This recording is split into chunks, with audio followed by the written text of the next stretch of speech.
देवर की मर्दाना ताकत इतनी जबरदस्त थी कि जब वो काम करते तो मेरी देवरानी की चीखें निकल जाती। मेरी देवरानी देवर से हाथ जोड़कर छोड़ने की माफिया मांगती थी। एक मेरा शौहर था जो जल्दी थक जाता था। मैं अपने देवर जैसा मर्द चाहती थी जो मेरी चीखें निकाल दे। एक रात में देवर के कमरे में गई। मैं गुस्से से पागल हो रही थी। समझ नहीं आ रहा था क्या करूं और क्या नहीं। घड़ी की सुइयां धीरे धीरे आगे की तरफ बढ़ रही थी और साथ ही मेरा खून खौल रहा था। रात के 12 बजने वाले थे लेकिन मेरा शौहर अभी तक घर नहीं लौटा था। मैं यहाँ से वहाँ टहल रही थी और अपनी देवरानी के कमरे के बंद दरवाजे को देखकर मुझे और भी ज्यादा गुस्सा आ रहा था कि वो और मेरा देवर अंदर कमरे में थे और इनकी आवाजें आ रही थी। मेरे देवर की हंसने की आवाजें, साथ ही मेरी देवरानी कह रही थी कि खुदा के लिए आज रात तो बख्श दे, और मेरा देवर हंसते हुए कह रहा था कि तुम इतने खूबसूरत हो, इतनी हसीन, दिल ही नहीं चाहता तुम्हें बख्शने का, और फिर मैंने शादी तुम्हें बख्शने के लिए थोड़ी की थी। इसके बाद इनकी आवाजें आना बंद हो गई थी और मैं वापस कमरे में आकर बैठ गई थी। कुछ देर गुजरी तो मैंने साइड टेबल पर रखा वाज उठाकर दीवार पर दे मारा। एक असलम था जिसे ना मेरा ख्याल था और ना ही इस बात की परवाह कि हम दोनों शादीशुदा थे। दूसरी तरफ अजमल था जो बीवी के इश्क में गोटे गोटे डूबा हुआ दिखाई देता था। अभी तक अपनी दुकान से वापस ना लौटा था। असलम अभी तक अपनी दुकान से वापस ना लौटा था, जबकि अजमल वक्त से पहले ही दुकान बंद करके वापस आ जाता था। इसका कहना था कि वो सोनिया के बगैर एक पल भी नहीं रह सकता। कभी कभी तो सोनिया के अंदाज में चिड़चिड़ापन नजर आता। वो अजमल के जल्दी वापस आने पर गुस्सा हो जाता और अजमल इसे बाहों में भरकर जबरदस्ती कमरे में ले जाता। खून ही, और ये सब देखकर मेरा खून ही खोलता, क्योंकि असलम को इन सब चीजों से कोई वास्ता नहीं था और ना ही वो अपने भाई की तरह मेरी मोहब्बत में सर से पांव तक डूबा हुआ था। घड़ी की सुइयां आगे की तरफ बढ़ती जा रही थी और असलम अभी तक नहीं लौटे थे। तंग आकर मैंने फोन मिलाया तो कई दफा बेल जाने के बाद इन्होंने फोन उठाया था। राबिया, तुम्हें समझ क्यों नहीं आता है? मैं इस वक्त दुकान पर हूँ, कस्टमर्स को डील कर रहा हूँ। तुम बार बार फोन करके मुझे परेशान क्यों करती हो? हमेशा की तरह इन्होंने मेरे फोन से जुड़कर मुझे झड़का था। असलम, आप घर कब लौटेंगे? मैं कब तक आपका इंतजार करूंगी? मैं बस रो देने को थी। गुस्सा जब हद से ज्यादा हो जाए तो आंखों में आंसू की सूरत ही उतरता है। मेरे साथ अभी भी यही हो रहा था। अब मेरा गुस्सा आंसू में ढलने लगा था।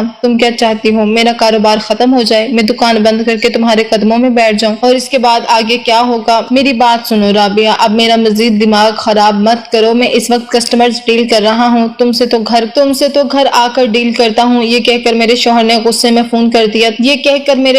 गुस्से में फोन बंद कर दिया था और मेरे हाथ पांव कांपने लगे थे, क्योंकि पहली बार इन्होंने मुझसे गुस्से में इस तरह बात की थी। फोन बंद करके एक तरफ रखते मैं सोच रही थी कि ना जाने अब वापसी पर इनका मिजाज कैसा होगा। आज पहली बार मैंने इनको इस कदर तल्ख महसूस किया था, मगर मैं भी क्या करती। अपनी आंखों के सामने अजमल और सोनिया को देख देख कर मेरा दम घुटता था। इन दोनों की मोहब्बत और खासकर अजमल के वालहाना पल ने तो मेरे अंदर एक अजीब सी तशनगी भर दी थी। मेरा भी दिल चाहता था कि मेरा शौहर ऐसे ही मोहब्बत मुझसे भी करे जैसी अजमल सोनिया से करता है। मैं बेड के एक कोने पर सिमट कर बैठ गई थी। कमरे की खामोशी अब कानों में शोर बनकर गूंज रही थी। मेरी दीवार पर लगी घड़ी की टिक टिक मेरे दिल की धड़कन से हम आहंग हो चुकी थी। हर गुजरता लम्हा मेरे सब्र को नोच रहा था। बाहर से कभी किसी गाड़ी की ब्रेक की आवाज आती तो मेरा दिल उछल कर हलक में आ जाता। न जाने कितनी देर बाद दरवाजे के ताले में चाबी घूमी। मैं चौंक कर सीधी हो बैठी। असलम अंदर दाखिल हुए तो इनके चेहरे पर थकन के साथ बेजारी भी साफ झलक रही थी। ना सलाम ना नजर उठाकर देखा, बस जूते उतारे और खामोशी से अंदर बढ़ गए। इन्होंने खुद से मुझसे कोई बात नहीं की थी, ना गुस्सा किया था और ना ही नजर भरकर मुझे देखा था। मैंने ही हिम्मत की और खुद को संभाल कर कहा, आपसे बात करनी है। मेरी आवाज में कपकपाहट थी। असलम ने बस एक नजर मुझ पर डाली थी और आहिस्तगी से जवाब दिया कि अभी नहीं, मैं बहुत थका हुआ हूँ। ये कहकर इन्होंने बात खत्म करनी चाहिए, मगर मेरे अंदर जो तूफान कब से दबा था वो अब बंद बांधने के काबिल नहीं रहा था। मैंने पहली बार हिम्मत करके कहा, थकन सिर्फ आपको होती है। मेरा इंतजार, मेरी तन्हाई, मेरी घुटन, सुबह से लेकर रात तक मैं आपका इंतजार करती हूँ और आधी रात को जब आप घर लौटते हैं तो दो बोल मोहब्बत के अदा नहीं कर पाते। आखिर कब तक मैं आपके इंतजार में और आपकी मोहब्बत में तड़पती रहूंगी। पहली बार मैंने हिम्मत करके अपने दिल की बात पूरी तरीके से इनके आगे रखी थी कि अब सब्र और बर्दाश्त मेरे लिए नामुमकिन हो चुका था। मुझे लगा था कि वो मेरी बात को समझेंगे और मोहब्बत से मुझे गले लगाएंगे, मगर अगले ही पल इनकी पेशानी पर शिकने गहरी हो गई। ये सब फजूल बातें हैं, तुम बिला वजह बातों को बढ़ा रही हो। मैं थका हुआ आया हूँ, बजाय इसके कि तुम मुझसे खाना पानी पूछो। तुम चाहती हो कि मैं सीधे तुम्हारी मोहब्बत के गुण गाने लगूं। जिंदगी में और भी बहुत से मसले मसाइल हैं। बाहर की दुनिया कितनी मुश्किल है, तुम्हें इन बातों का अंदाजा ही नहीं। कंपटीशन का दौर है, कारोबार ठंडा चल रहा है। अदक इक्का दुक्का कस्टमर्स आते हैं जिनके लिए दुकान देर तक भी खोल कर बैठनी पड़ती है, लेकिन तुम चाहती हो कि मैं हर वक्त बस आई लव यू कहता रहूं। इनके लहजे की सर्दी ने मुझे अंदर तक जमा दिया। मैंने नजरें झुका ली मगर आंसू जब्त ना हो सके। बड़ी मुश्किल से मैंने फिर हिम्मत ہمت جمع کی تھی۔ میں جانتی ہوں کہ باہر حالات مشکل ہیں، مگر میں صرف اتنا چاہتی ہوں کہ آپ مجھے بھی دیکھیں۔ اجمل کی دکان بھی تو آپ کے ساتھ ہی ہے نا، لیکن دیکھیں وہ بھی تو وقت بھر گھر آتا ہے، اور کس طرح سونیا کے ساتھ۔ یہ کہہ کر میں خاموش ہو گئی۔ اس سے آگے کہنے کی ہمت مجھ میں نہیں تھی، اور میری اتنی ہی بات پر اسلم کے ماتھے پر بل پڑ گئے تھے۔ کیا چاہتی ہو تم؟ اجمل کی طرح میں بھی جوروں کا غلام بن جاؤں؟ دکان بند کر کے تمہارے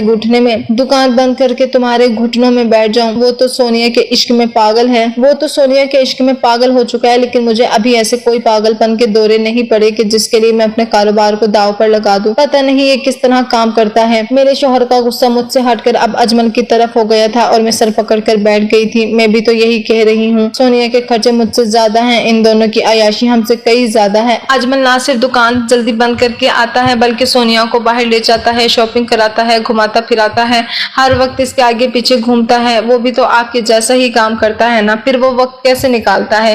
وہ کیسے خرچے کرتا ہے؟ میں جب بھی آپ سے کہتی ہوں کہ مجھے شاپنگ پر جانا ہے، آپ ہمیشہ کاروبار کی تنگی کا رونا ڈالتے ہیں، وقت پر گھر نہیں آتے، رات کو دیر سے لوٹتے ہیں تو مزاج خراب ہوتا ہے، بات کرو تو مجھے ہی کاٹ کھانے کو آتے ہیں۔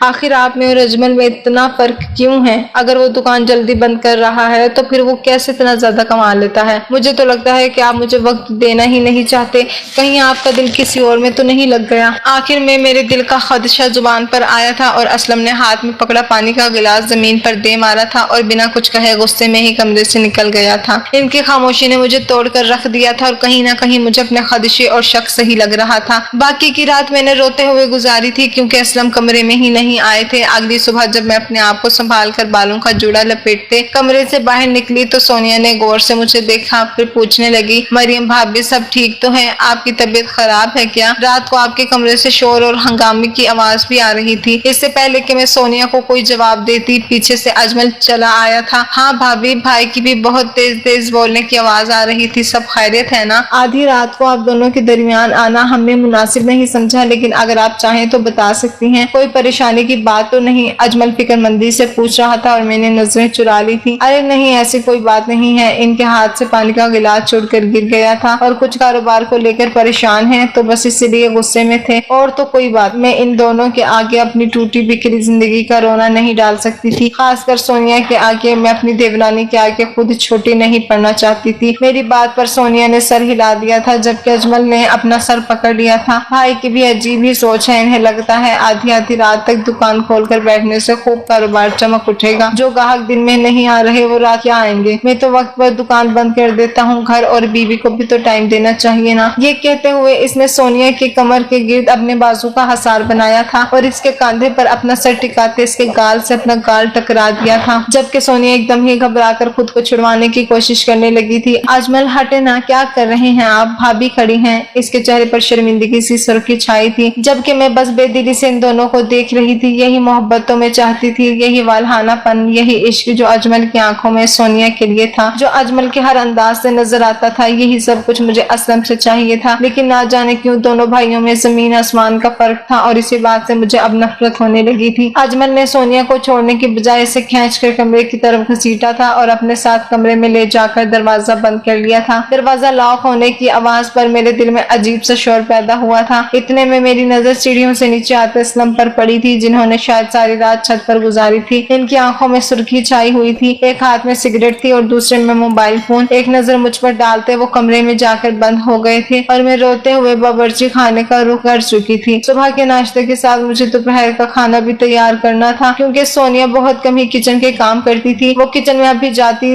تو اجمل اسے کام ہی نہ کرنے دیتا۔ جب تک اجمل گھر ہوتا تھا سونیا کچن میں قدم نہیں رکھتی تھی، اور یہ بات مجھے اچھی طرح معلوم تھی۔ پھر 4 لوگوں کا کام ہی کتنا ہوتا ہے، اسی لیے میں خود ہی چپ چاپ سارا کام کر لیتی۔ اب بھی اجمل اور سونیا اپنے کمرے میں بند تھے، اور اسلم نے خود کو ہمارے کمرے میں قید کر لیا تھا۔ میں نے ناشتے کے ساتھ دوپہر کا کھانا بھی چڑھایا اور صفائی شروع کر دی۔ کافی دیر بعد سونیا کمرے سے نکلی تو اس کے بال بکھرے ہوئے تھے، لباس پر شکنیں تھیں، اور آنکھیں شرم سے جھکی ہوئی۔ اس نے جلدی سے آگے بڑھ کر میرے ہاتھ سے جھاڑو چھین لی، کہنے لگی، بھابی چھوڑ دیں، صفائی میں کر لوں گی، اچھا نہیں لگتا جب تک اجمل نہیں جاتے سارا کام آپ کے اوپر آ جاتا ہے۔ ابھی میں نے ان پر غصہ کیا ہے اور کہا ہے کہ جا کر دکان کھولو، رات کو بھی اتنی جلدی دکان بند کر کے آ جاتے ہیں۔ اب بھی کہہ رہے ہیں شام کو جلدی آؤں گا، شاپنگ پر چلیں گے۔ میں نے منع بھی کیا ہے لیکن سنتے ہی نہیں۔ وہ بیچاری اپنی ہی دھن میں بولتی جا رہی تھی اور پریشان بھی نظر آ رہی تھی، اور میں تعصب بھری نظروں سے اسے دیکھ رہی تھی۔ کیا قسمت قسمت پائی تھی اس نے اور ایک میری قسمت تھی جو مجھے اسلم جیسا پتھر دل مرد ملا تھا۔ بے اختیار میرے منہ سے نکل گیا، سونیا تم تو کتنی خوش قسمت ہو، تمہارا شوہر تمہیں روز گھمانے لے جاتا ہے، شاپنگ پر لے جاتا ہے، تمہارے خرچوں پر وہ دل و جان سے پیسے خرچ کرتا ہے، ایسا شوہر قسمت سے ہی ملتا ہے۔ میری بات پر سونیا نے سر اٹھا کر میری طرف دیکھا تو اس کی آنکھوں میں ایک عجیب سی خاموشی تھی جسے میں سمجھ نہیں پائی۔ پھر وہ آہستگی سے کہنے لگی، بھابھی روز روز یہ سب کچھ اچھا نہیں لگتا، میرا دل چاہتا ہے میں نارمل لائف گزاروں، گھر کے کام کاج کروں، گھر میں وقت دوں، دوسری چیزوں کو توجہ دوں، لیکن میرا سارا وقت ساری توجہ صرف اور صرف اجمل کی طرف ہی رہ جاتا ہے، کیونکہ وہ مجھے ایک پل کے لیے بھی نہیں چھوڑتے۔ کتنا عرصہ ہو گیا میں اپنے میکے نہیں گئی،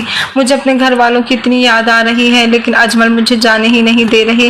اس کے الگ ہی شکوے تھے اور میری الگ شکایتیں، اسے اپنے میکے کی یاد ستا رہی تھی اور میں بس اسلم کی محبت کے لیے تڑپ رہی تھی۔ میں نے ہنس کر کہا، سونیا جب شوہر اتنا محبت کرنے والا ہے تو تم کیوں میکے کے پیچھے بھاگ رہی ہو، جا کر اجمل کے ساتھ کھڑے کھڑے مل آنا۔ وہ کہنے لگی، 2 دن پہلے گئی تو تھی، لیکن بس آدھے گھنٹے کے لیے، اس میں بھی اجمل ہر وقت میرے برابر بیٹھے رہے تھے، ایک پل کے لیے بھی مجھے اکیلا نہیں چھوڑا کہ میں اپنی اماں سے اپنے دل کی کوئی بات کر سکوں یا اپنی بہنوں سے حال چال پوچھ سکوں۔ اب ہر بات تو اجمل کے سامنے نہیں کی جا سکتی نا۔ آہ بھرتے اور صفائی کرتے وہ آگے بڑھ گئی تھی اور میں اس کی پشت پر لہراتے گیلے بالوں کو دیکھ رہی تھی جن سے ابھی بھی پانی ٹپک رہا تھا اور مجھے مزید میری بے بسی اور تنہائی کا احساس دلا رہا تھا۔ میں تڑپتے دل کے ساتھ کمرے میں پہنچی تو میرا شوہر تیار ہو رہا تھا، آنکھوں میں اب بھی سرخی تھی، شاید وہ ساری رات جاگتا رہا تھا۔ بے اختیار مجھے اپنے اوپر ہی غصہ آیا کہ میں نے کیوں رات کو جھگڑا کیا، اگر میں محبت سے انہیں اپنے قریب کرتی تو شاید میری تنہائی بھی دور ہو جاتی۔ میں فوراً ہی اسلم کے قریب گئی اور ان کا ہاتھ پکڑ لیا۔ I am really sorry Aslam, مجھے ایسا جھگڑا نہیں کرنا چاہیے تھا، بس مجھے غصہ آ گیا تھا، میں شرمندہ سی ہو رہی تھی۔ اسلم نے گہری نظر مجھ پر ڈالی اور کہنے لگا، میں تم سے بہت محبت کرتا ہوں مریم، لیکن ہر بار لفظوں میں اظہار نہیں کر سکتا۔ میں اس وقت باہر ایک بہت طویل جنگ لڑ رہا ہوں، کاروبار بالکل ٹھنڈا چل رہا ہے، دکان کے مالک نے کرایہ بڑھانے کی بات کی ہے اور میرے پاس اس وقت بالکل پیسے نہیں۔ اگر تم چاہتی ہو کہ میں اجمل کی طرح پیسہ لٹاؤں تو میرے پاس اتنے پیسے نہیں ہیں۔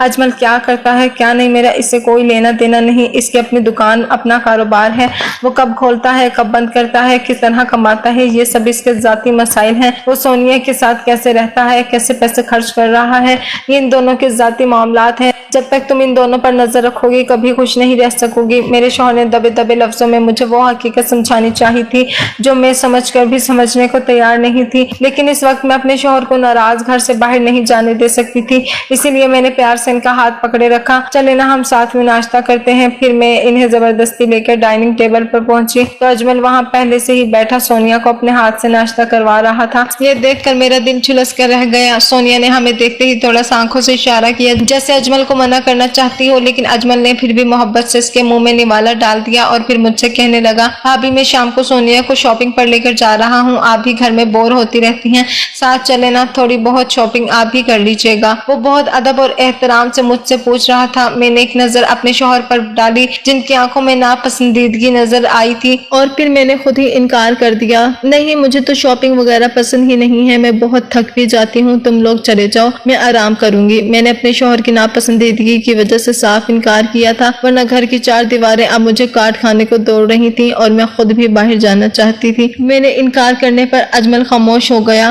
پھر سونیا سے کہنے لگا، تم تیار رہنا، میں بس باہر سے ہی گاڑی کا ہارن بجاؤں گا، فوراً باہر آ جانا۔ اور اس کے بعد وہ اٹھ کر گھر سے باہر نکل گیا تھا۔ اس کے پیچھے ہی اسلم بھی ناشتہ کر کے چلے گئے تھے۔ سونیا کہنے لگی، بھابھی آپ کا تو اتنا دل تھا ساتھ چلنے کا، چلے نا شاپنگ پر، میں تو روز روز کی شاپنگ سے تھک چکی ہوں۔ وہ واقعی ہی بیزار نظر آ رہی تھی۔ میں نے مسکرا کر کہا کہ نہیں اسلم کے پاس جب وقت ہوگا تب میں ان کے ساتھ جاؤں گی، اگر ابھی تم لوگوں کے ساتھ چلی گئی تو پھر بعد میں وہ مجھے نہیں لے کے جائیں گے۔ سونیا جیسے میری بات سمجھ گئی تھی، ہاں میں سر ہلاتے ہوئے وہ اپنے کمرے میں چلی گئی۔ گھر کا کام تقریباً نپٹ چکا تھا، میں بھی اپنے کمرے میں آ کر بیٹھ گئی تھی، لیکن دل تھا کہ مستقل بے چین تھا۔ مجھے سمجھ نہیں آ رہا تھا کہ جب میرے شوہر اور دیور کا ایک جیسا کام تھا تو پھر دونوں کی ٹائمنگز میں اتنا فرق کیوں تھا، کیوں میرے شوہر مجھ پر پیسہ خرچنے کو تیار نہیں ہوتے تھے اور अजमल कैसे अपनी बीवी पर इतना पैसा लुटाता था।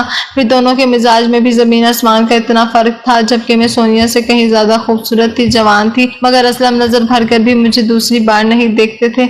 हर वक्त काम के मामलों में उलझे रहते, बात करने बैठते तो 10 बार इनका मोबाइल फोन बज जाता। दूसरी तरफ अजमल तो जैसे फोन उठाता ही नहीं था, हर वक्त बीवी के पीछे पीछे घूमता था और इसकी इतनी तारीफ करता कि मैं खुद हैरान रह जाती। मैं आईने में खुद को देख रही थी। मैं एक मुकम्मल और हसीन औरत थी। मेरी उम्र 30 साल के करीब होने को थी और इसीलिए मेरा जिस्म भरा भरा सा हो गया था। उम्र के साथ साथ जिस्म भरने से मेरी खूबसूरती में 4 चांद लग गए थे। मैं दुपट्टा एक तरफ रखते हुए खुद को आईने में गौर से देख रही थी कि आखिर मुझ में ऐसी कौन सी कमी है जो असलम मेरी तरफ खींचते ही नहीं। फिर मैं कमरे से बाहर निकली तो सोनिया लॉन्च में ही बैठी टीवी देख रही थी। मैं इसके पास ही बैठ गई, मगर मेरी नजर बार बार इसके वजूद पर जा रही थी। वो 22-23 साल की दुबली पतली सी लड़की थी। आंखों में रात को जागने की वजह से लाली उतरी नजर आती थी। आंखों के नीचे हल्के भी हो रहे थे और चेहरे पर थकावट भी थी। मुझे तो इसमें ऐसी कोई खास बात नजर नहीं आई थी कि अजमल इस पर पूरी तरह वार फतह ही हो जाता। इसने मेरी नजरों का इर्तिकाज महसूस किया तो मैं बेख्तियार मुस्कुरा दी और कहा, सोनिया आंखों के नीचे कितने हल्के पड़ रहे हैं, थकी थकी सी रहती हो, जल्दी क्यों नहीं सो जाती। मेरी बात पर इसके चेहरे पर धीमी सी मुस्कुराहट आ गई। भाभी बस क्या करूं, मजबूरी है। रोजाना अजमल को कहती हूँ कि जल्दी सोने दो, मगर इन्हें कोई बात समझ कहाँ आती है। ये कहते हुए इसने अपना चेहरा दूसरी तरफ मोड़ लिया था। वो टीवी की तरफ तवज्जो दे रही थी, लेकिन मुझे ऐसा लगा जैसे वो बहुत ज्यादा ही थकी हुई हो। तुम्हें अच्छा नहीं लगता क्या? तुम्हारा शौहर तुमसे इतनी मोहब्बत करता है, तुम्हारा इतना ख्याल करता है। मुझे देखो, असलम के पास तो मेरे लिए वक्त ही नहीं है। मैं असलम के इंतजार में जागती हूँ और बस जागती ही रह जाती हूँ। तुम तो शुक्र अदा करो कि तुम अजमल के साथ जागती हो। ये बात कहते हुए मैं भूंडा सा हंसी थी, जैसे अपने अंदर की कोई ख्वाहिश छुपा रही हूँ। जबकि वो बेख्तियार मुझे देखते हुए कहने लगी, भाभी असलम भाई बहुत अच्छे हैं, बहुत मेहनत करते हैं, बस कारोबार में उतार चढ़ाव की वजह से इनका मिजाज थोड़ा बिगड़ गया है, वरना वो तो हमेशा से ही बहुत नेक दिल और ख्याल रखने वाले इंसान थे। दरअसल सोनिया असलम और अजमल की खालाजाद बहन थी, इसलिए वो मुझसे पहले असलम को जानती थी और अब भी असलम की तरफदारी कर रही थी। इसके बाद बस मैं सर हिलाकर रह गई। ऐसे ही दिन गुजर गया और शाम को वो शॉपिंग पर चली गई। रात गए वो दोनों मियाँ बीवी वापस लौटे तो सोनिया थकन से निढाल थी। वो कमरे में चली गई और अजमल मेरे पास आ गया। भाभी एक कप कॉफी बना देंगी? सोनिया बहुत थकी हुई है, मैं इसे तंग नहीं करना चाहता। मैंने मुस्कुराकर हाँ में जवाब दिया और फिर थोड़ी देर बाद कॉफी बनाकर जब देने के लिए इनके कमरे में गई तो अचानक ही मैं हैरान रह गई। अजमल सोनिया के पाँव दबा रहा था और इसके पैरों की उंगलियां सहलाते हुए कह रहा था, मेरी जान आज तुम्हें बहुत ज्यादा घुमाया है ना मैंने, क्या करूं, मैं हर अच्छी से अच्छी चीज तुम्हें दिलाना चाहता हूँ, बस इसीलिए परेशान करता हूँ। वो अभी कुछ कह रहा था लेकिन मुझे तो जैसे सुनाई देना ही बंद हो गया था। बीवी से ऐसी वालहाना मोहब्बत मैंने आज तक किसी मर्द को करते नहीं देखी थी। मैंने आज तक किसी मर्द को प्यार में झुकते नहीं देखा था। इसका सोनिया के पाँव दबाना तो जैसे मेरी आंखों के आगे अंधेरा डाल गया था। मेरा शौहर अगर मेरा हाथ भी पकड़ लेता तो मैं खुशी से झुक जाती। यूं कदमों में बैठकर पाँव दबाना और थकन का एहसास करना तो बहुत दूर की बात थी। मैंने गला खंखारा तो अजमल मेरी तरफ मतवज्जा हुआ। फिर मैंने कॉफी एक तरफ रख दी और पूछा, कुछ और तो नहीं चाहिए? इसने इनकार में सर हिला दिया और फिर एक शॉपिंग बैग मेरी तरफ बढ़ा दिया। वो एक बहुत खूबसूरत सी साड़ी थी। मैंने हैरत से देखा और पूछा, ये क्या है? तो कहने लगा, आप तो शॉपिंग पर जाती नहीं ना भाभी, भाई को आपका ख्याल नहीं है, इसलिए मैं आपके लिए ये ले आया हूँ। सोनिया को भी ये साड़ी बहुत पसंद आई थी, आपके लिए भी। सोनिया भी सर हिलाने लगी और मैं इन दोनों का शुक्रिया अदा करते शर्मिंदगी से कमरे में वापस लौट आई। कमरे में आते ही मैंने सारी रिपोर्ट खोलकर देखी तो मेरा दिल मचल गया। बहुत ही खूबसूरत और हसीन साड़ी थी। मैंने जल्दी से अपना लिबास एक तरफ डाला और साड़ी लपेटना शुरू कर दी। वो ब्लैक कलर की जालीदार साड़ी थी जिसे पहनकर मैं बहुत ही खूबसूरत लग रही थी। हाँ, अलबत्ता इसका ब्लाउज ना सिर्फ थोड़ा छोटा था बल्कि फिटिंग में भी बहुत ज्यादा टाइट था। ये शायद मेरा ही जिस्म भर गया था इसलिए मुझे टाइट हो रहा था। मैंने मगर फिर भी इसे जैसे तैसे पहन लिया और आईने के आगे गोल गोल घूमने लगी। इतने में मेरे कमरे का दरवाजा बजा तो मुझे लगा असलम आए होंगे। मैंने बेख्तियारी बालों की पौनी खींची और बाल खोलकर शानों पर बिखरा लिए। खुद पर एक आखिरी नजर डाली और जल्दी से जाकर दरवाजा खोला, लेकिन सामने अजमल खड़ा था। मैं एकदम से शर्मिंदा हो गई। इसकी निगाहें मुझ पर ठहर गई। वो सर से पांव तक मुझे देखने लगा, फिर कहने लगा, भाभी आप पर तो ये बहुत जच रही है। इसकी निगाहें पूरी तरह मेरा जायजा ले रही थी और फिर शर्मिंदगी से थोड़ा पीछे हो गई थी। फिर इसने एक कार्ड मेरी तरफ बढ़ा दिया, कहने लगा, भाभी ये शॉप कार्ड है, मैं यही बताने आया था कि अगर आपको फिटिंग वगैरह में कोई इशू हो तो आप साइज चेंज करवा सकती हैं। रेडी मेड ब्लाउज था, इसलिए जो साइज मुझे समझ आया मैंने ले लिया। अब मेरी बीवी तो दुबली पतली है ना, इसीलिए मुझे आपके साइज का अंदाजा नहीं हो सका। वो मुस्कुराते हुए मुझ पर आखिरी निगाह डालकर जा चुका था और मैं जल्दी से दरवाजे बंद करते गहरी गहरी सांसें लेने लगी थी। ब्लाउज काफी छोटा था और मैं आज से पहले कभी अजमल के सामने सोलिए में नहीं गई थी। मैंने जल्दी से साड़ी तब्दील करके एक तरफ रख दी। रात भी असलम देर से आए और मैंने इनके साथ फिर कोई झगड़ा नहीं किया। वो बताने लगे कि इन्हें 2 दिन के लिए शहर से बाहर जाना होगा। वो कुछ सामान के खरीदो फरोख्त के सिलसिले में 2 दिन के लिए जा रहे हैं। ये सुनकर मेरा दिल बैठ गया था। पहले ही वो मुझसे पास रहकर दूर थे और अब तो 2 दिन के लिए जाने की बात कर रहे थे। खैर मैंने झगड़ा करने की बजाय इनका सामान बांधा और वो मुझे ख्याल रखने की ताकीद करते हुए कुछ पैसे मेरे हाथ में पकड़ा गए। इनके जाने के बाद मैं और भी अकेला महसूस कर रही थी। फिर इसी दिन दोपहर को सोनिया का अजमल से झगड़ा होने लगा। सोनिया की वालिदा यानी अजमल और असलम की खाला बहुत बीमार थे और वो सोनिया को अपने पास कुछ दिन के लिए बुला रही थी। सोनिया यही बात अजमल से कह रही थी कि वो 2-4 दिन में वापस आ जाएगी, लेकिन अजमल तो इसके बगैर रहने को तैयार ही नहीं था। वो कह रहा था कि या तो तुम नहीं जाओगी या फिर मैं भी तुम्हारे साथ चलूंगा। सोनिया का कहना था वहाँ कोई एक्स्ट्रा कमरा नहीं है, वो अपनी माँ के साथ एक कमरे में रहेगी। अजमल को कैसे अपने साथ रखे। इन दोनों का झगड़ा सुनकर मैं फौरन ही वहाँ चली गई। तुम दोनों आपस में ना झगड़ो और अजमल 2-4 दिन की ही तो बात है। खाला वाकई बहुत बीमार है, तुम सोनिया को छोड़ आओ, मैं हूँ यहाँ सब चीजों का ख्याल रख लूंगी। अजमल ने एक नजर मुझ पर डाली और कहने लगा भाभी देख लें, घर की सारी जिम्मेदारी आप पर आ जाएगी। मैंने मुस्कुरा कर कहा तो इसमें कौन सी बड़ी बात है, वैसे भी असलम भी गए हुए हैं, ये भी चली जाएगी। तुम भी सुबह से रात तक दुकान पर होते हो, घर में काम ही क्या बचेगा। तुम परेशान ना हो और इसे छोड़ आओ, शादी को साल होने वाला है, अभी तक ये बेचारी अपने मायके नहीं गई है। मैंने सोनिया की तरफदारी की तो वो खुश हो गई और फिर मेरे बहुत कहने पर अजमल इसे छोड़ने के लिए चला गया। मैं सारा दिन घर के काम काज करती रही। रात हुई तो अजमल वापस लौटा, मगर कहने लगा मैं खाना खाकर आया हूँ। फिर वो अपने कमरे में चला गया। मैं भी किचन से मेट कर कमरे में आई तो मेरा दिल अजीब ही अंदाज में धड़कने लगा। मेरा शौहर मुझसे बहुत दूर था।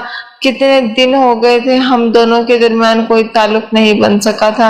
मैंने खुद को आईने में देखा तो अपनी खूबसूरती पर मुझे खुद ही प्यार आने लगा। बेइख्तियार मैंने वही साड़ी निकाली और पहन ली। मैं साड़ी पहने ही पूरी तरह खिल गई थी। फिर ना जाने का ख्याल आया।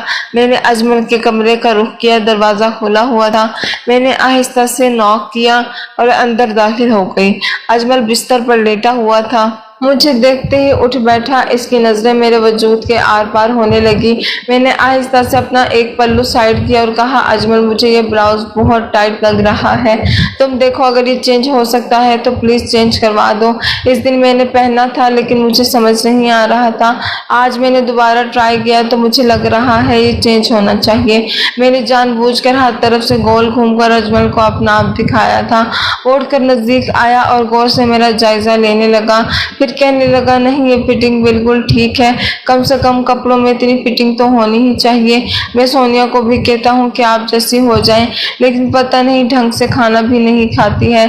अच्छे बड़े से बड़े होटल में भी ले जाऊं तो भी 2 निवालों के बाद इसकी बस हो जाती है। हर वक्त बस इसे मायके जाने का भूत सवार रहता है। एक आप भी तो हैं, आपने कभी मायके जाने की बात नहीं की। अजमल की बात सुनकर मैं धीमे से मुस्कुराई तो इसने मेरा हाथ पकड़ लिया, मुझे अपने पास बिठाया और कहने लगा भाभी मैं जानता हूँ कि भाई आपको बिल्कुल वक्त नहीं देते, आप बहुत ज्यादा तन्हा और परेशान हैं। अगर आप चाहें तो कुछ वक्त मेरे साथ गुजार सकती हैं। अजमल की बात का मतलब समझते हुए मेरा चेहरा सुर्ख पड़ गया था। मैं जानती थी यह गलत है, गुनाह है, लेकिन दिल अजीब ही बेचैनी से भरा हुआ था। बेइख्तियार अजमल ने मुझे गले से लगाया और फिर कहने लगा कि आप ये खा लें, इसके बाद मैं आपकी खिदमत करूंगा। मैंने ना समझी से वो एक कैप्सूल देखा जो इसने मेरी तरफ बढ़ाया था और फिर मैंने वो कैप्सूल खा लिया। इसे खाने के बाद मुझे जैसे कुछ होश ना रहा। बाहर हर चीज धुंधली धुंधली नजर आने लगी। बस याद था तो इतना कि जैसे कुछ गलत हुआ। अगली सुबह मुझे होश आया तो मेरा देवर एक तरफ बैठा सिगरेट सुलगा रहा था और मैं बेलिबास सी बिस्तर पर पड़ी थी। मैं उठकर बैठी और चीखने लगी کیا کیا ہے تم نے میرے ساتھ؟ کیونکہ مجھے کچھ بھی ٹھیک سے یاد نہیں تھا۔ وہ ایک دم مسکرایا اور کہنے لگا میں نے کچھ غلط نہیں کیا ہے، بس وہی کیا ہے جو مجھے کرنا چاہیے تھا، یا پھر جو میں سونیا کے ساتھ کرتا ہوں۔ وہ زمائنی لہجے میں کہتا ہوا میرے قریب آیا تو میری جان نکل گئی، اور پھر اس نے ایک ویڈیو چلا دی جس میں اس نے میرے بے لباس وجود کی پوری طرح سے ویڈیو ریکارڈ کی ہوئی تھی۔ میں پھٹی پھٹی آنکھوں سے یہ منظر دیکھ رہی تھی۔ کہنے لگا کہ اب یہ ویڈیو بہت مہنگے داموں میں فروخت ہوگی۔ سونیا پرانی ہو چکی ہے، اب اس کی ویڈیوز زیادہ اچھے داموں پر فروخت نہیں ہوتی، لوگ اسے دیکھنے کے عادی ہو چکے ہیں۔ میں نے دوسرے مردوں کے ساتھ بھی اس کی ویڈیوز ریکارڈ کی ہیں، لیکن وہ بھی اتنی نہیں چلتی، مگر پتہ ہے کہ اس ویڈیو کی قیمت بہت زیادہ لگے گی۔ اگر آپ راضی ہوں تو جب تک بھائی نہیں آتے میں اپنے دوست کو بلوا لیتا ہوں، آپ دونوں کی ویڈیو ریکارڈ کروں گا، دیکھنا کتنا پیسہ آئے گا۔ آپ پیسے کے لیے تڑپ رہی ہیں، میں جانتا ہوں، جب آپ کے پاس پیسہ آئے گا تو آپ کے شوہر کو بھی کاروبار کی فکر نہیں ہوگی، آپ بھی لگژری لائف گزاریں گی۔ زیادہ کچھ نہیں کرنا، بس کیمرے کے آگے تھوڑا بہت خود کو ایکسپوز کرنا ہے، یا پھر کسی آدمی کی باہوں میں لیٹ جانا ہے۔ یہ کہتے ہوئے وہ زور سے ہنسا تھا اور مجھے اس کے گھنونے کام کی سمجھ آ گئی تھی۔ میں ایک دم ہی رونے لگی تھی۔ اجمل، یہ تم نے کیا کر دیا؟ اور سونیا، اس کے ساتھ تم نے یہ حرکت کی ہے؟ مجھے تو جیسے یقین ہی نہیں آ رہا تھا۔ میں ایک دم ہی رونے لگی تھی۔ اجمل، تم نے یہ کیا کر دیا؟ اور سونیا، اس کے ساتھ تم نے یہ حرکت کی ہے؟ مجھے تو جیسے یقین ہی نہیں آ رہا تھا۔ وہ کہنے لگا بس اتنی پارسا نہ بنے، کل رات آپ خود چل کر میرے کمرے میں آئی تھی، یہی تو چاہتی تھی آپ کہ آپ کے اندر کی آگ بجھ جائے، تو میں نے کیا غلط؟ اب اگر آپ کہیں گی تو میں اپنے دوست الیاس کو بلواؤں گا، وہ سونیا کے ساتھ بھی ویڈیوز بناتا رہا ہے، آپ کے ساتھ بھی بنا لے گا۔ اپنے آپ کو چادر میں لپیٹتی کمرے میں آئی اور پھوٹ پھوٹ کر رونے لگی۔ تھوڑی دیر بعد وہ میرے پیچھے آیا اور کہنے لگا خبردار جو بھائی کے سامنے کوئی بات کہی ورنہ وہ خود آپ کو طلاق دے دیں گے۔ اگر اپنے رشتے کو بچانا چاہتی ہیں تو اپنا منہ بند رکھیں۔ اس نے جیسے مجھے دھمکی دی تھی اور میں جان گئی تھی کہ وہ کیا کچھ کر سکتا ہے۔ میں نے اس سے کہا تھا کہ چلے جاؤ میرے سامنے سے اور دوبارہ میرے آگے مت آنا۔ مجھے احساس ہو گیا تھا کہ غلطی اس کی نہیں میری بھی تھی، میں خود ہی تو اس کے کمرے میں گئی تھی، سارا دن میں روتی تڑپتی رہی تھی، اگلی رات بھی میں کمرے میں بند رہی تھی، وہ دوبارہ میرے پاس نہیں آیا تھا، شاید میں نے اسے خود ہی موقع دیا تھا۔ اگلے دن میرا شوہر واپس آیا تو مجھے دیکھتے ہی گلے سے لگ گیا، کہنے لگا میں نے تمہیں بہت یاد کیا۔ اسلم کا یہ روپ دیکھ کر میں حیران ہوئی، پھر وہ میرے پاس بیٹھ کر میرے ہاتھ تھام کر کہنے لگا 2 دن تم سے دور رہنے کے بعد احساس ہوا کہ میں تمہارے بغیر بالکل نہیں رہ سکتا، میں تو ہر چھوٹی سے چھوٹی چیز کے لیے بھی تم پر ہی ڈیپینڈ کرتا ہوں، پتہ ہے میں وہاں تمہیں ہر لمحہ یاد کرتا رہا، اور سب سے بڑی بات یہ کہ میں جس ڈیل کے لیے گیا تھا وہ بھی فائنل ہو گئی، مجھے امید ہے کہ اب دکان بہت اچھے سے چلنے لگے گی۔ میں اپنے شوہر کے آگے شرمندگی سے سر جھکائے بیٹھی تھی، وہ اور بھی بہت کچھ کہہ رہا تھا، بتا رہا تھا کہ وہ مجھ سے محبت کرتا ہے، بس ذمہ داریوں کے بوجھ تلے دب کر شاید وہ اس محبت کو جتا نہیں سکا، مگر اب جب وہ ریلیکس تھا تو ٹوٹ کر مجھ پر اپنی محبت برسا رہا تھا، لیکن اب شاید میں اس کے قابل نہیں تھی، میں اسے کیسے بتاتی کہ اس کے پیچھے میں نے اپنی عزت کو خود ہی رون دیا تھا۔ مجبوراً میں خاموش ہو گئی۔ 2 دن بعد سونیا اپنے میکے سے واپس آ گئی۔ اس کے واپس آنے کے بعد ان دونوں میاں بیوی میں بہت شدید جھگڑا شروع ہو گیا۔ میں اور میرے شوہر بھاگ کر گئے تو ہم حیران رہ گئے کیونکہ سونیا اپنے شوہر سے طلاق مانگ رہی تھی۔ اسلم کو تو وجہ سمجھ نہیں آئی، لیکن میں جان گئی تھی کہ وہ اپنے میکے سے ہمت لے کر واپس لوٹی ہے، جبکہ اجمل اسے طلاق نہیں دینا چاہتا تھا۔ اس نے کہہ دیا تھا کہ وہ خلا لے گی اور پھر وہ چلی گئی تھی ہمیشہ کے لیے۔ اس کے جانے کے بعد اجمل کسی کام سے گھر سے باہر نکلا تھا اور اسی دوران اس کا ایکسیڈنٹ ہو گیا تھا، وہ معذور بستر پر پڑ گیا تھا۔ اس کے ایکسیڈنٹ کی خبر پر سونیا واپس آ گئی تھی، وہ میرے آگے بیٹھ کر رو رہی تھی، میں نے اسے گلے سے لگایا تو وہ آہستہ آہستہ بتانے لگی کہ وہ اجمل سے بہت محبت کرتی تھی، لیکن اجمل ایک کام چور قسم کا مرد جو کم کام کر کے کم وقت میں زیادہ سے زیادہ پیسہ کمانا چاہتا تھا، اور اس کے لیے اس نے اپنے دوستوں کے کہنے میں آ کر سونیا کو استعمال کیا۔ وہ بھی اس کی محبت اور پیسے کی لالچ میں شروع میں بہک گئی، لیکن پھر دھیرے دھیرے سے احساس ہوا یہ غلط ہے، گناہ ہے، اسی لیے وہ اپنے گھر جانا چاہتی تھی۔ بڑی مشکل سے جب اسے گھر جانے کا موقع ملا تو اس نے اپنی ماں کو سب کچھ بتا دیا۔ اس کے گھر والے چاہتے تھے کہ وہ دونوں اب الگ ہو جائیں اور اسی لیے سونیا طلاق کا مطالبہ کر رہی تھی۔ سونیا کی بات سن کر مجھے بہت زیادہ دکھ پہنچا تھا، وہ بیچاری محبت کے ہاتھوں پوری طرح لٹ چکی تھی، اور کچھ لالچ میں اور کچھ میرا حال بھی ایسا ہی تھا۔ پھر کافی دن تک اجمل کا علاج چلتا رہا اور ایک دن وہ ہوا جس کا ہم نے تصور بھی نہیں کیا تھا۔ अचानक डॉक्टर ने बताया कि अजमल का सांस उखड़ गया है, इसे वेंटिलेटर पर रखा गया था और फिर वो खामोशी से इस दुनिया से चला गया। सोनिया बेवा होकर अपने घर लौट गई। मेरी और असलम की खामोश जिंदगी में औलाद की खुशी बाहर बनकर आई, लेकिन आज भी मैं असलम के आगे बहुत छोटी हूँ। कभी कभी नजरें चुराने पर मजबूर हो जाती हूँ तो कभी कभी दिल चाहता है कि खुद अपनी ही जान ले लूं। मैंने एक रात खुद पर काबू ना पाकर अपनी सारी जिंदगी को अजाब बना लिया। मैं आप सबसे यही कहूंगी कि अपने जज्बात को काबू में रखना सीखें, अपने शौहर की मजबूरियों को समझें। अगर वो ज़ुबानी आपसे मोहब्बत का इजहार नहीं कर पाता तो इसका मतलब ये नहीं कि वो आपसे मोहब्बत नहीं करता। अपने रिश्ते को वक्त दें, लेकिन ऐसा कोई गलत कदम ना उठाएं जिसकी वजह से सारी जिंदगी आपको पछताना पड़े। आज असलम मुझसे बहुत मोहब्बत करता है, मेरे आगे पीछे घूमता है, इसका कारोबार चमक उठा है। हमारे घर में बेटी की खुशी भी आ गई है, लेकिन मैं आज भी खुद को आईने में देखती हूँ तो मुझे घिन आती है।